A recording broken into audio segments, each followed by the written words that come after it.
नमस्कार, आप देख रहे हैं द पब्लिक वर्ल्ड। मैं सुभाष चौधरी हूं।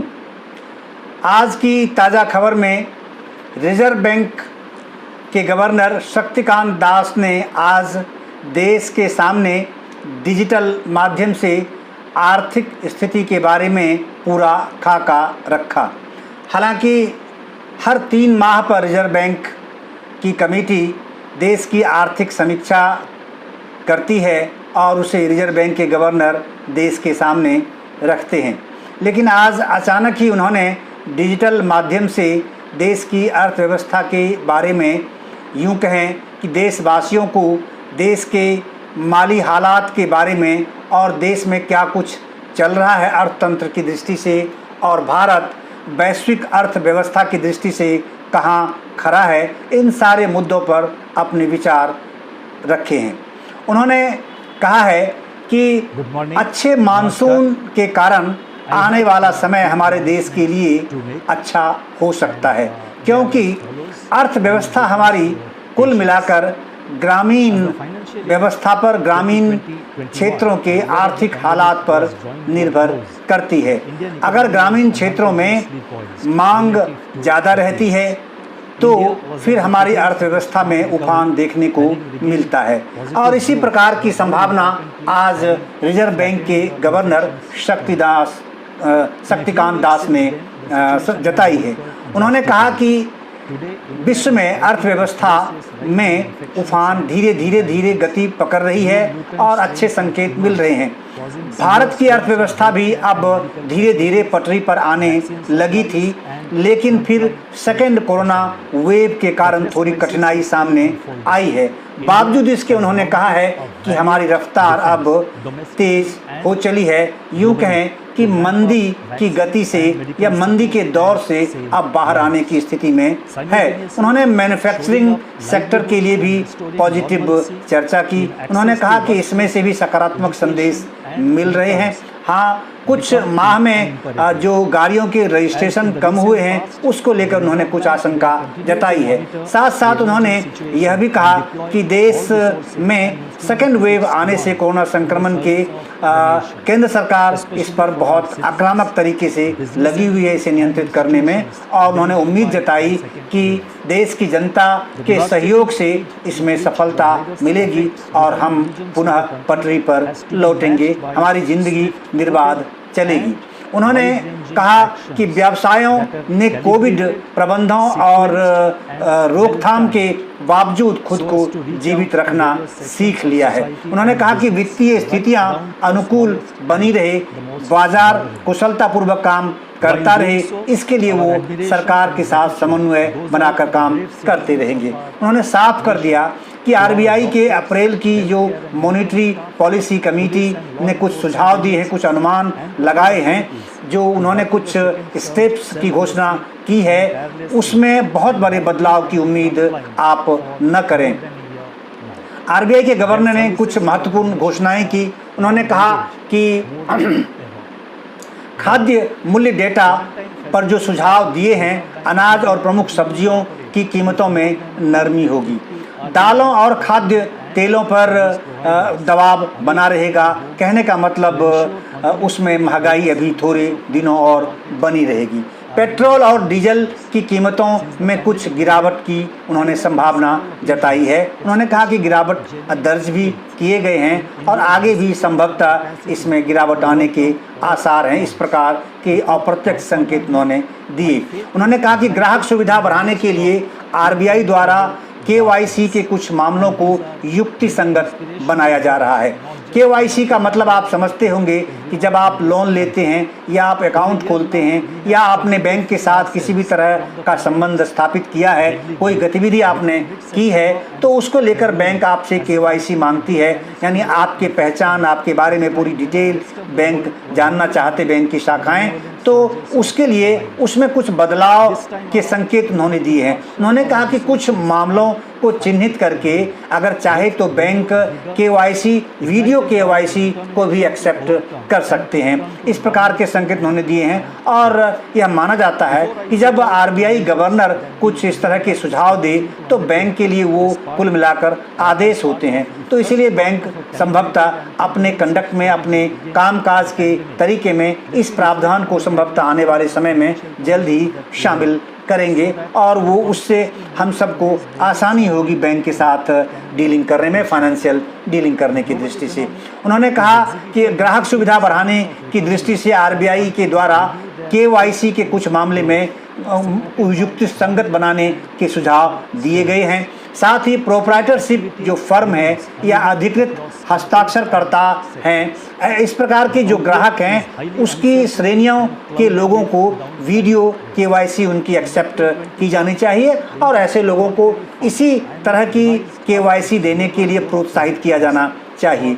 कोविड-19 की जो लहर सेकेंड वेव देश में चल रही है उसके खिलाफ लड़ाई में उन्होंने कुछ उपाय भी की घोषणा की है। उन्होंने कहा कि आपातकालीन स्वास्थ्य सेवाओं तक पहुंच को आसान बनाने के लिए, यानी आम आदमी तक स्वास्थ्य सेवाओं को पहुंचाने के लिए 50,000 करोड़ रुपए की तरलता लिक्विडिटी की सुविधा आरबीआई की ओर से दी जाएगी बैंकों को, जिससे कि बैंक अलग अलग सेक्टर में लोगों को इसमें मदद कर सकें, उन्हें विभिन्न प्रकार के लोन दे सकें या फिर उनके लोन को रीस्ट्रक्चरिंग की व्यवस्था भी की जाएगी, जिसके बारे में आगे आरबीआई गवर्नर ने संकेत दिया है।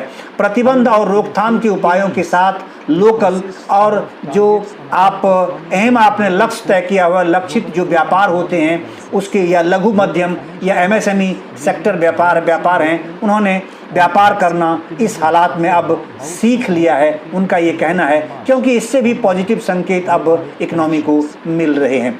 हर व्यक्ति ने यह जान लिया है कि किस प्रकार से सामाजिक दूरी के साथ साथ ही हम अपने व्यवसाय को आगे बढ़ा सकते हैं और अपना व्यवसाय कर सकते हैं, चाहे वो औद्योगिक क्षेत्र हो या फिर ट्रेड के कोई क्षेत्र हो।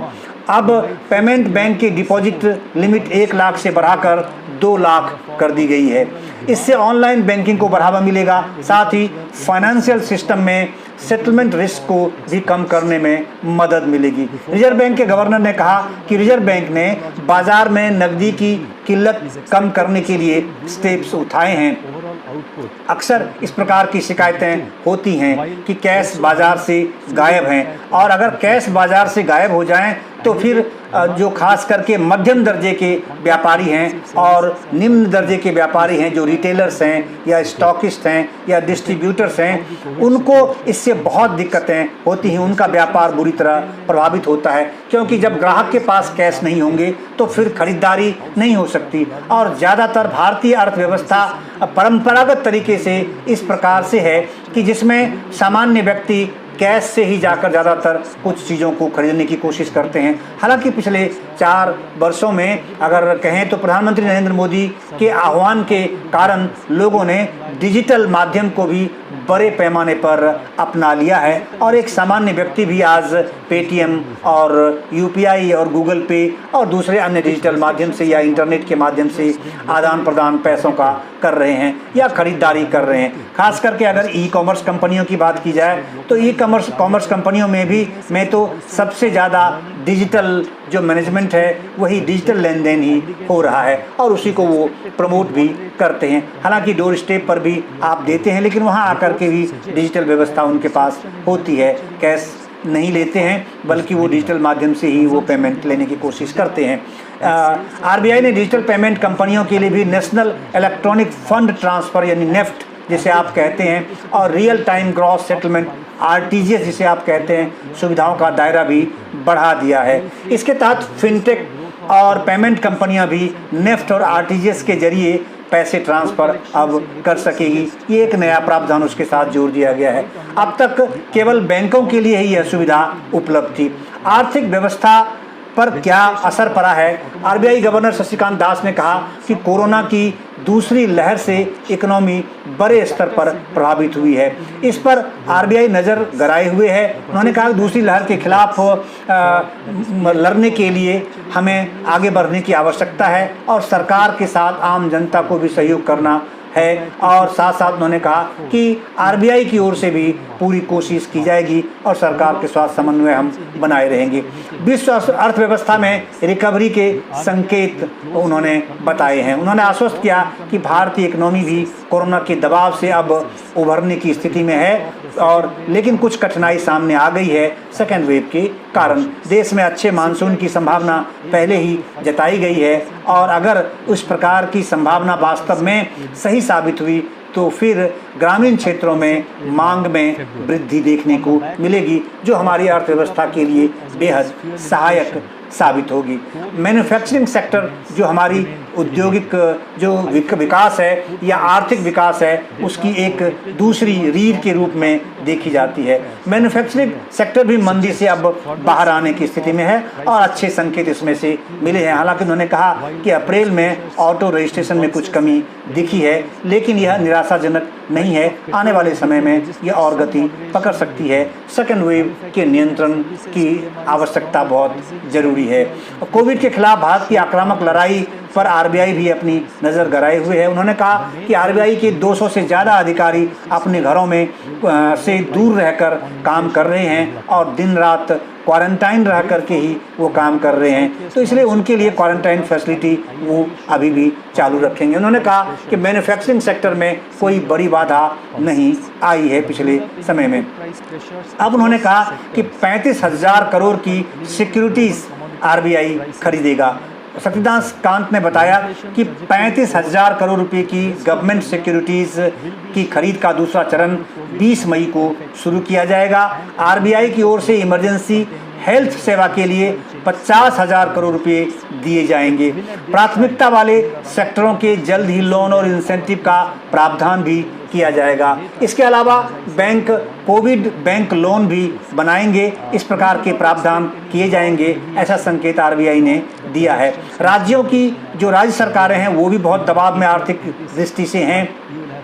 उनके ओवरड्राफ्ट जो फैसिलिटीज़ है वो अब उसकी सीमा 34 दिन से बढ़ाकर अब 50 दिन करने की घोषणा उन्होंने की है। तो कुल मिलाकर काफ़ी अच्छे संकेत उन्होंने दिए हैं, और वो कोविड संक्रमण की जो सेकेंड वेव है उसको लेकर के उन्होंने ये कहा कि अगर सामान्य व्यवसायी है, मध्यम दर्जे के व्यवसायी हैं या बड़े उद्योगपति हैं, उनको जब तक आप इस तरह की फैसिलिटी नहीं देंगे, अगर आप फाइनेंशियली बूस्टअप नहीं करेंगे, उनको अगर ये सपोर्ट नहीं मिलेगा, तो फिर व्यवसाय ने जो गति पकड़ी है वो फिर मंदी की दौर में धंस जाएगी। तो इसीलिए उन्होंने कहा कि इस प्रकार की व्यवस्था आरबीआई की ओर से की गई है। उन्होंने कहा कि अच्छे मानसून की उम्मीद है, ग्रामीण क्षेत्रों में डिमांड बढ़ेगी। सप्लाई का पूरा दारोमदार कृषि क्षेत्र की मजबूती पर टिका हुआ होता है।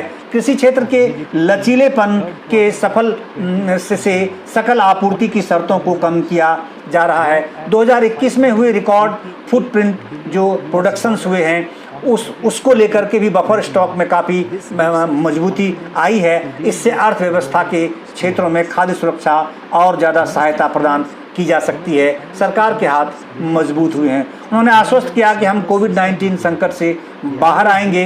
गवर्नर ने कहा कि स्थिति नाटकीय रूप से बदल गई है, क्योंकि सेकेंड वेव इस तरीके से आई है और ये बेहद खतरनाक स्वरूप में है। तो अब इसे नपी तुली यानी कैलिब्रेटेड कार्रवाई के साथ मैच करने की ज़रूरत है। उन्होंने कहा कि हमें हमेशा कैलकुलेटेड और बहुत विश्लेषण के साथ कदम आगे बढ़ाने की आवश्यकता है, चाहे वो सामान्य व्यक्ति हो, हेल्थ सेक्टर हो, औद्योगिक सेक्टर हो, जो या ट्रेडिंग के सेक्टर हैं या फिर गवर्नमेंट सेक्टर हैं, सभी के लिए। उन्होंने कहा कि आरबीआई अपने रिसोर्सेज को सभी मोर्चे पर तैनात करेगा। एमएसएमई के रीस्ट्रक्चरिंग की बात भी उन्होंने कही है कि रिजर्व बैंक ने व्यक्तिगत और एमएसएमई उद्योगों के लिए रीस्ट्रक्चरिंग की सुविधा को फिर से शुरू करने की बात कही है। स्मॉल फाइनेंस बैंक छोटे माइक्रो फाइनेंस संस्थानों जिनका असेट साइज 500 करोड़ रुपए है उनको कर्ज दे सकते हैं, इस प्रकार की बात उन्होंने कही है। इसी तरह केवाईसी सुविधा को 31 दिसंबर तक एक सीमित दायरे में उपयोग करने का भी आदेश उन्होंने दिया है। और ख़ास करके उन्होंने कहा कुछ मामलों की वीडियो केवाईसी, जैसे मैंने पहले आरंभ में ही आपको बताया कि वीडियो केवाईसी को भी स्वीकार करने का सुझाव दिया है। सोशल डिस्टेंसिंग को बढ़ावा देने के लिए उन्होंने कहा कि यह बहुत आवश्यक है, क्योंकि कोविड-19 की जो सेकेंड वेव है बेहद खतरनाक है, इससे बचने की ज़रूरत है। और इस पर उन्होंने बारंबार अपने डिजिटल माध्यम से दिए गए भाषण में फोकस किया। स्मॉल फाइनेंस बैंकों की मदद के लिए उन्होंने 10,000 करोड़ रुपए तक के लॉन्ग टर्म रेपो ऑपरेशन की घोषणा की है। इस फंड का इस्तेमाल एक ग्राहक को 10 लाख रुपए तक के कर्ज के लिए किया जा सकता है। इस प्रकार की बातें उन्होंने कही है। अब 50,000 करोड़ की जो विंडो योजना की उन्होंने घोषणा की, उन्होंने कहा 31 मार्च 2022 तक रेपो रेट पर 3 साल की अवधि के साथ 50,000 करोड़ रुपए की ऑन टैप लिक्विडिटी विंडो की योजना शुरू की गई है। इस योजना के तहत बैंक वैक्सीन निर्माताओं, क्योंकि वो बहुत ज़रूरी है, अगर आप वैक्सीन निर्माताओं को फाइनेंशियल सपोर्ट नहीं करेंगे तो फिर वो वैक्सीन का उत्पादन नहीं कर पाएंगे जितनी तेज़ गति से हमें आवश्यकता है। और फिर अगर वैक्सीन की अवेलेबिलिटी नहीं होगी तो फिर हम इस कोरोना संक्रमण से अपना बचाव, अपने मानव संसाधन का बचाव नहीं कर पाएंगे। इसलिए उन्होंने कहा है कि इस योजना के तहत बैंक वैक्सीन निर्माताओं, मेडिकल सुविधाओं, अस्पतालों और मरीजों सहित संस्थाओं को सपोर्ट कर सकते हैं। यानी बैंक को उन्होंने एक तरह की ये गाइडलाइन दे दी है, आप इस तरह के सेक्टर्स को आइडेंटिफाई करके आप इस योजना का लाभ दे सकते हैं, इसमें आप लोन दे सकते हैं। इस कर्ज को रीपेमेंट या मैच्योरिटी या फिर प्रायोरिटी सेक्टर का क्लासिफिकेशन करना पड़ेगा और तब आप इसको दे सकते हैं। यानी रीपेमेंट, जिन्होंने रीपेमेंट किया हुआ है, अगर उनके रिकॉर्ड अच्छे हैं, अगर जैसे मैच्योरिटी अगर किसी तरह की ऐसी हो चुकी है उसकी दृष्टि से, या फिर अगर कोई प्रायोरिटी सेक्टर है जिसको बैंक समझता है कि ये सही है और ये आवश्यक है पब्लिक इंटरेस्ट की दृष्टि से और ये प्रोडक्टिव वर्क भी कर सकते हैं या फिर प्रोडक्टिव ऐसी गतिविधि को ये सपोर्ट कर सकते हैं, एनकरेज कर सकते हैं, तो उनको आइडेंटिफाई करके इस प्रकार के लोन उनका क्लासिफिकेशन करके बैंक दे सकते हैं। बैंक इस योजना के तहत एक कोविड लोन बुक बनाएंगे और उसके तहत ही इस योजना के अनुसार वो लोन देंगे। महंगाई को लेकर उन्होंने कहा कि महंगाई के दबाव पर भी अच्छा प्रभाव पड़ने वाला है। उन्होंने उम्मीद जताई है ये सामान्य जन के राहत की बात हो सकती है, क्योंकि हम सबको इस बात की चिंता खाई जा रही है कि एक तरफ पूरा पिछला साल कोविड में निकल गया जिसमें हमारी आय के स्रोत पूरी तरह सूख चुके हैं, व्यवसाय थोड़ा नीचे गया, बहुत लोगों के रोज़गार चले गए, उसी तरह से उद्योग धंधे पर भी बहुत बुरा असर पड़ा, लोगों की नौकरियां चली गई।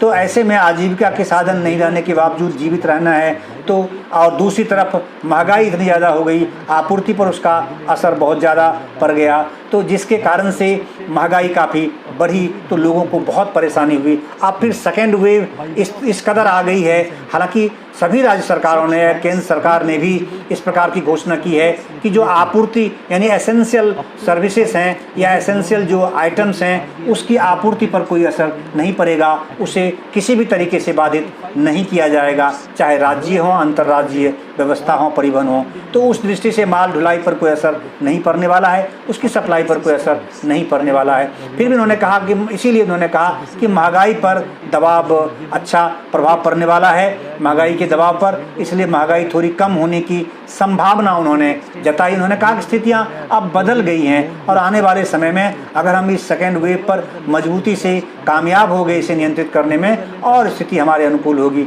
मजबूत आर्थिक सुधार के निचले पायदान से नए संकट का सामना करने की ओर हम मुड़ चुके हैं, उन्होंने साफ शब्दों में ये कहा। जिस विनाशकारी गति से वायरस लोगों को ग्रसित कर रहा है उसका मुकाबला उतनी ही तेजी और व्यापक कार्रवाई के साथ किया जाना चाहिए जो सोचा, समझा और जांचा परखा है। यानी आरबीआई गवर्नर शक्तिकांत दास ने बहुत सधे हुए अंदाज में सरकार को भी, सरकारी तंत्र को भी यह संकेत दे दिया कि आप बहुत सोच समझकर आर्थिक दृष्टि से कदम उठाएं, अनाप शनाप सस्ती लोकप्रियता के लिए वैसा काम न करें जिससे लॉन्ग रन में नुकसान होगा। अल्टीमेटली हमारे देश की जनता को ही, टैक्स पेयर्स को ही भुगतना पड़ता है, मेहनतकश लोगों को ही भुगतना पड़ता है। तो इसीलिए, और दूसरा आम आदमी, उद्योगपति, व्यवसायी और डिफरेंट जो सर्विस सेक्टर्स हैं, उस सर्विस सेक्टर्स के प्रोफेशनल्स को भी उन्होंने ये एक मजबूत संकेत दिया कि आप सोचा समझा और जांचा परखा ही फॉर्मूला अपनाएं अपने जीवन को चलाने के लिए, अपने व्यवसाय को चलाने के लिए, क्योंकि अभी विषम परिस्थिति से हम गुजर रहे हैं, तो इसीलिए उसी प्रकार का दृष्टिकोण हमें रखना है। उन्होंने कहा कि सबसे कमज़ोर सहित विभिन्न वर्गों तक हमें पहुंचना होगा, तो इस बात का भी हमें ख्याल रखना चाहिए। जैसा कि सरकार हमेशा अंत्योदय योजना की बात करते हैं कि समाज के अंतिम छोर तक हमें पहुंचना होगा, और उसी को थोड़ा दूसरे शब्दों में आरबीआई गवर्नर शक्तिकांत दास ने आज अपने भाषण में ये बातें कही हैं। तो उन्होंने संकेत कुल मिलाकर यही दिया कि महंगाई थोड़ी कम होने वाली है और आर्थिक उत्थान, आर्थिक विकास की दर थोड़ी बढ़ने वाली है, क्योंकि उद्योग में भी उठान देखने को मिल रहा है, एमएसएमई सेक्टर में भी उठान देखने को मिल रहा है, जो रिटेलर्स की दुनिया है उसमें भी उठान देखने को मिल रहा है, और उसको और अच्छा करने, मजबूत करने की दृष्टि से उन्होंने जो कैश लिक्विडिटी की बात उन्होंने की है, डिफरेंट योजनाएं शुरू की हैं, बैंक के द्वारा अलग अलग प्रकार के लोन देने में थोड़ी छूट देने की जो बात उन्होंने कही है, ये बड़ी राहत देने वाली है। तो यह वीडियो मुझे उम्मीद है कि आपके लिए बेहद उपयोगी साबित होगी। अलग अलग प्रोफेशन में हम सभी हैं और सभी के लिए इसमें कुछ न कुछ है। आज आरबीआई गवर्नर ने जो अपने संबोधन में बातें कही हैं, तो मुझे उम्मीद है कि आपके लिए वीडियो बहुत अच्छी होगी और आपको पसंद आएगी। और आपसे पुनः अपील है कि आप हमारे चैनल द पब्लिक वर्ल्ड को अवश्य सब्सक्राइब करें, लाइक करें और अधिक से अधिक लोगों में शेयर करें, क्योंकि जो पॉजिटिव चीज़ें होती हैं, इन्फॉर्मेटिव चीज़ें होती हैं, वो ज़्यादा से ज़्यादा लोगों तक अगर जाए तो उनके उस विषय के बारे में उनकी जानकारी भी समृद्ध होती है, विस्तार से चीज़ें नहीं मिलती हैं और अनावश्यक आपको हाइप क्रिएट करने वाली चीज़ें मिलेंगी।